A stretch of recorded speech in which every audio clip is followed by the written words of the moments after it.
Well, hello everybody. Welcome to our review of WWE Fastlane. I am Angel. And I am Rob. Without Christina, she is preparing for her future endeavors. So we're going to take the reins today. Roman Reigns, you should say, but we'll get to that a little later on. Overall, a decent pay-per-view. It had its okay moments and it had its garbage moments.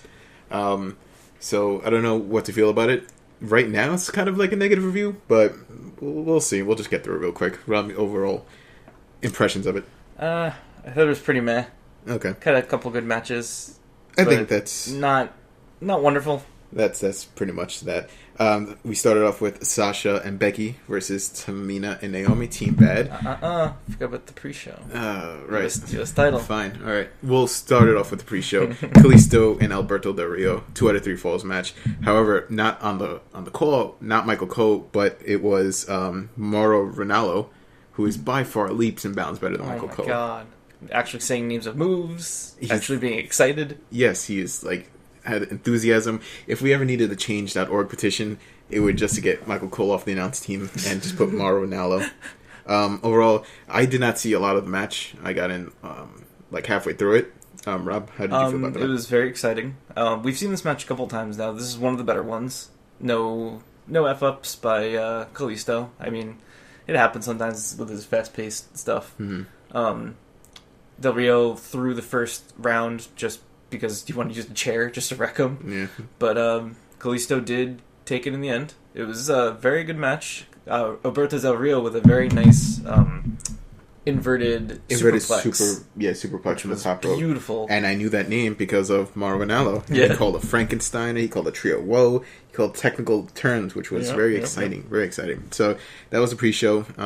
They moved that match, I guess, from the cards to the pre-show because of later storyline purposes. We'll get to that. Now, the actual show, Sasha Banks and Becky Lynch versus Tamina and Naomi, Team Bad. This was probably the best match of the night by far, compared to the other stuff that we got. Sasha and Becky, this was probably their filler storyline going into WrestleMania. They just had to put something until that bridge between their inevitable, I guess, Diva title shot for one of them or both of them. Mm-hmm.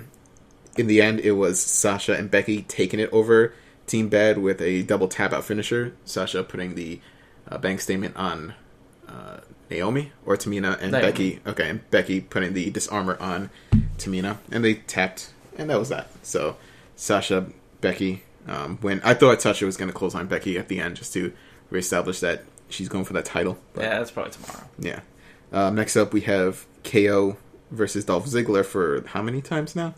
I don't even know. 4 or 5, maybe? Many times. This time for this title. This one was an okay match as well. This got a "This is awesome" chant, which I totally disagreed. It was pretty standard for Kevin Owens. It was fine. It wasn't anything special, but it was fine. Yeah. Kevin Owens wins this match with a pop-up powerbomb. Doesn't throw him off the ropes. He just kind of takes his arm, pulls him towards him, and did the powerbomb, which I like that. Doesn't heavily rely on the ropes to get over. Less of a chance to counter, I guess. Yeah. Instead of holding onto the ropes or something. Yeah. So Kevin Owens retains his Intercontinental title. After the match, he kind of messes with Cole again, which I still don't understand. He kind of trolls him. I guess there's some kind of storyline in their interviews that they do on the web. He's very hard on Cole with every interview he has, which I don't quite get, but... Every match, he's like, look at this, Cole, look at that, whatever. Another funny moment, he rips a sign of a fan. I thought that was classic heel stuff. And you said there was a kind of a tease on Twitter some later on in the night. Oh, yes. Somebody, I guess, mentioned something about him fighting AJ Styles for the IC belt, and I'm hoping for that for WrestleMania. That would be a dream match. Yeah, if we're not getting Sami Zayn, then... Which I doubt we're getting. Yeah, we should get AJ Styles, so... next up was probably the weirdest booked match of the night. It was, second or first, whatever. The Wyatts versus the big guys, I guess. Big Show, Kane, and Ryback. I'm always afraid that Big Show in a match is always going to not put over younger talent or put over people he should. And that was the case here. It was, again, an okay match. But in the end, Big Show, Ryback, and Kane win. Makes no sense at all. Yeah, it was a little weird. Also, I don't know what was up with the corner of the rope during that one part. Yeah, Braun Strowman took a spill because I guess the rope of the turnbuckle or something, and Ryback almost took a spill because of it. And I don't know if it was just too tight or too loose or what. Ryback was doing the Shining Wizard knees, and like he went at it like 4 times, and I guess he was just too amped up. And the last one, he just kind of jumped too high, almost flipped over the top rope. Same corner later on, Braun Strowman, who's not a small guy by any means, literally goes over. He's trying to give a big boot to Kane. His leg goes over the rope, and he just launches himself over the corner. I thought he got legitimately hurt. But in the end, Kane took out Bray Wyatt, who was at ringside, which allowed Ryback to get a weird shell shock on Luke Harper, which almost looked like he landed on his elbow/shoulder. He kind of looked like he was hurt. So it was just like ugly wrestling tonight. I don't quite understand why that match really even happened. 1, why it happened, and 2, why it did not go over. If they're putting them strong to WrestleMania, they failed miserably. But they're probably going to have this match again tomorrow on Raw, and Wyatt's winning, which that 50-50 booking, and nothing happens, pretty much. Like, nobody gets over because of it. Next up, Brie versus Charlotte. I was terrified of this match going in because they had the promo package for Brie riding on Daniel Bryan's coattails of retirement, riding on Nikki Bella's neck injury, just like everything was like, oh, she has to win for her family. She did it for The Rock. She did it for everybody. I'm just not okay with Brie like literally doing everybody else's moves except for her own. Like, just get a move for yourself. What did she wear to the ring? Let's start off with that. Daniel Bryan's kick pads from WrestleMania when he won the belt. Yes. Like, what? Those like, furry why boots. is he even letting her use that? Like, I get it, it's his wife, but like, you're proud of your wife and everything, but to him. Many times she tried to get the yes chant going. Many times Charlotte did the anti-yes. So it was quite annoying. It was a very bad match. Very sloppy at the end. Like, they had the ring psychology where Brie did a missile drop kick but hurt her leg. She was going for the yes lock. She turned it into a half Boston Crab, but her leg gave out because that just looked so odd. Yeah, because Ric Flair was on the outside flopping like a fish, trying to get in, not trying to get in, awkwardly staring at Brie, and I didn't know like why the hell. Like, I don't know if we were supposed to maybe like hear what he was saying, but I couldn't hear a word. Yeah, but he was just kind of rambling on about nothing. Mm-hmm. Brie's leg gave out at that moment. Charlotte turned it into a figure 8 and then won. So crisis averted there. I don't know what's going to happen WrestleMania-wise, if it's going to be a fatal 4-way. I suggested to Rob Dish to have like the Total Diva match and just leave the title as it should be. But alas, we'll see going into this Fastlane to WrestleMania. Jericho and Styles 3 was up next. Jericho did a nice little promo beforehand, saying like, oh, if Styles loses, it's going to derail his career. If he wins, it's going to boost it, yada yada. Overall, this is probably one of the better matches too. I'd say probably the best match. Yeah, I'd say that was pretty much the match of the night. Because it's right there. It's not going against stiff competition. It was pretty quality. Yeah. Although Jericho, I feel like he almost like broke AJ Styles' neck. Yeah. Off the top rope when he put him in the Jericho. Like, yes. Styles was going for a hurricanrana off the corner. Jericho countered it. He held him, was trying to drop down to the floor, but he kind of like let him slip, and he almost like just folded him up like an accordion type of thing, and then put him in the walls of Jericho. That was scary. Yeah, that was scary. Then he did a lion tamer in the outside, because Cole, the few moves that he like called it a lion tamer. So that was like a flashback to WCW. Maybe Cole got knocked in the head. Yeah. I don't know. Styles did a Styles Clash finally on Jericho, but he kind of needed like a handstand from Jericho just to put on him. And he kicked out too, which I was surprised. And then, like I said, I think they're looking more for the was it the calf crusher? Calf crusher. Yeah, because he went straight into the calf crusher afterwards, and then he made Jericho tap out, which was a good sell by Jericho because he was like, "Oh wait, no, I'm not going to tap. Yes, I am. No," and finally he taps. Yeah. So, yeah, size wise, Styles is a lot smaller than most wrestlers. So getting the Styles Clash on a lot of guys is going to look awkward. Yeah. So I guess they're going to resort to calf crusher for the bigger guys. Including, hopefully, Kevin Owens? Hopefully. No, but he actually does the Styles Clash and Kevin Owens. Gut first. Gut first, yeah. Way before he gets to the floor. And then, you should take it from here. That is the segment. Oh, boy. Mm-hmm. Was it the Edge Cutting Peep Show? The Cutting Edge Peep Show, yes. Cutting Edge Peep Show. So yeah, I guess the Edge and Christian show, which we have on right now in the background, muted, but they came out to advertise their show. The New Day shows up, and basically they're like, you guys are booty, and Edge and Christian are like, you're basically us, but with unicorn horns and trombones instead of sunglasses and harmonicas. Kazoos, yes, I'm sorry. And it was really weird. It was pretty funny. Weird references from Xavier Woods, League of Legends, and what was that YouTube thing? Super Hot Fire. I don't even know what that is. I'm gonna have to show Rob Super Hot Fire because he's bip bop bibbity boop bop. Damn, and it's like I don't even get it. He's not a rapper. It's Super Hot Fire. He's not a rapper. So then they're talking about. I'm going to pause it right here and say I thought rumors were suggesting that Enzo and Cass were going to be on the show, and was going to be their introduction, because Xavier Woods was talking about tag teams currently. It's like, Ascension, they suck, and then the Usos, no. They beat him like 3 or 4 times now. The Dudley Boys, no, and then basically that's all the tag teams they have. Then they mentioned the League of Nations, which they never really mentioned before. The League of Booty. The League of Booty, yeah.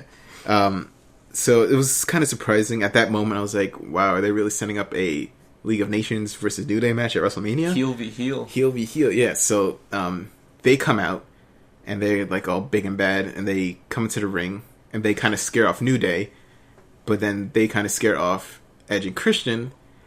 Edge and Christian and New Day are in the rampway, and then they make fun of League of Nations, and then now Edge and Christian and New Day are combined at that point, making fun of League of Nations. So it was really weird. I don't know who the hell is supposed to be heel or face in that segment.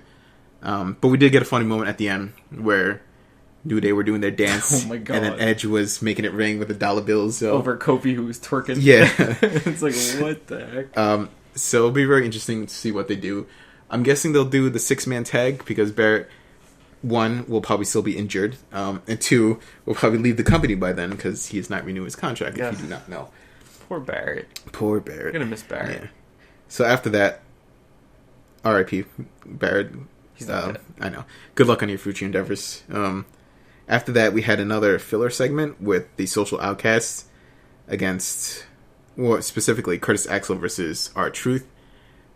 Social Outcasts did their shtick. They made fun of stuff. Pretty funny promo. Pretty funny. Bo always has the lines for some reason. It's safety driving. Yeah, Bo is just that Boy Scout that actually is funny rather than. Bo knows about Volvos and their safety ratings and wonderful. He did the Bo train on the outside when they do that lap, the celebratory lap around the ring. I still don't quite understand the whole Goldust R-Truth thing. It's kind of forced. Yeah, I don't get where it's going. Yeah, R-Truth and Curtis Axel having a match. Goldust came out to help Curtis Axel because it was 4 versus 1. And then he inadvertently, trying to stop the Social Outcast, caused R-Truth the match. Goldust was like, sorry, let's still be friends, yay. This whole segment was trying to get Goldust and R-Truth over, but like you said, it's going nowhere. Going nowhere, and it's a terrible thing. They should both retire. There's a lot of people who just move over. Goldust is fine. R-Truth is fine, but together I just don't quite understand why. It's just Booker T Goldust 2016. It's fine, whatever. So we had like 2 filler segments, and then we go to the main event, which was Roman Reigns v. Brock Lesnar, the Conqueror, v. Dean Ambrose, the Lunatic Fringe. They booked this match well up until the finish. They put... Basically, Brock Lesnar was the beast. He was destroying both of them. They had it set up where they put Brock Lesnar through one table. Dean Ambrose started attacking Roman, and then they were wrestling for a bit. The beast came alive again, and then they put him through another table. And then they wrestled again, and then he came alive again because Roman Reigns had Dean Ambrose for a Samoan drop. Lesnar comes out of nowhere. They didn't even show him get up. He just, in the ring... Just suplexes both of them. Both of them. Oh my God. It was a good spot. It was fun. It was cool, yeah. But Rob? What happened? It just got really weird, and Lesnar put him in the what is that called? The Kimura lock. I always want to call it the Koji clutch. Yeah. The Kimura lock, and Roman Reigns looked like he was gonna powerbomb him with his usual like one arm powerbomb stuff. And Dean Ambrose comes out, smacks him with a chair, just goes crazy on both of them, just smacks him completely, just like knocks everything out of him, and then he knocks Brock Lesnar out of the ring. He starts smacking Roman. It looks like he's going to win. It's like he's knocking everybody out with his chair. Roman comes out of nowhere. The spear just takes it. Clean as he could be. Yeah, clean as he could be with Brock. Yeah, no wonky finish. No Bray Wyatt, which I thought was going to cause Lesnar. Very surprising, no Bray Wyatt. I'm very surprised that Dean Ambrose didn't win. So I was so, It's kind of disappointing, honestly. Yeah. I was afraid, if you listen to our review, I was like, the way this will end terribly if Roman Reigns wins just like standard match going on to WrestleMania, standard Triple H, and it literally did that.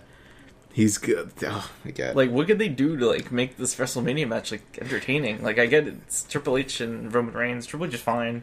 Roman Reigns is fine, but like it's not going to be anything like special. I don't think, because there's only the filthy casuals. I'm sorry, I'm going to use that term, but the casuals like Roman. Not everybody was booing Roman.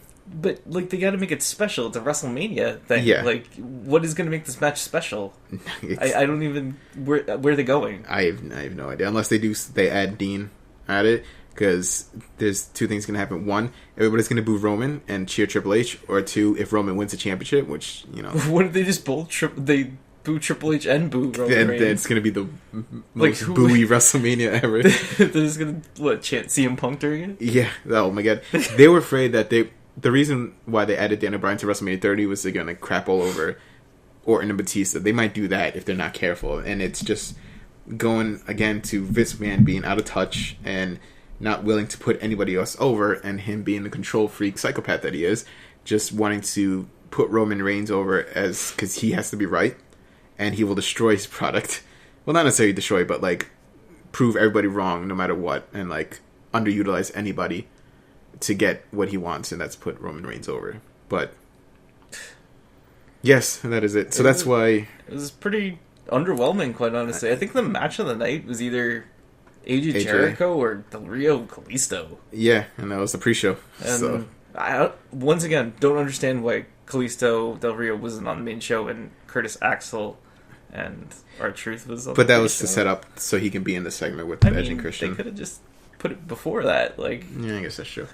So overall, underwhelming Fastlane. It ended super early too, 15 minutes before 11. Yeah, I was expecting Bray Wyatt. Yeah, Bray Wyatt literally did nothing other than during the Giants booted. Match. Yeah, and then Triple H comes out. I thought he was gonna say "Oh, you're not wrestling at me," and they just have a stare down to end a booing Fastlane pay-per-view. So 2 years in a row, Roman Reigns wins the main event at Fastlane to get into the championship match at WrestleMania. So let's see how fate has it. Oh, so overall, underwhelming. I'll give it a thumbs down. I don't know, a 6 out of 10. I don't know what a rating system for this, but yeah, I did not like this pay-per-view at all. 2 out of 5 stars? 2 out of 5, yeah, 2 out of 4 stars. Hashtag. So yeah, there you have it. What did you think if you saw it, if you listened to this? Did you like Roman Reigns? Are you one of the Roman Reigns fans? Did you want Dean Ambrose? Did you want Brock? Whatever. Let us know. And if you like us, if you like this podcast style, if you like our wrestling stuff, be sure to subscribe to us. Subscribe and like. And like us. Like us on Facebook, like us on Instagram. And we want to share our wrestling knowledge with you. We want to go toe-to-toe with your views against our views. So it would always be fun. So for Rob, Angel, and Christina, wherever you are listening. Goodbye and good night. Good night.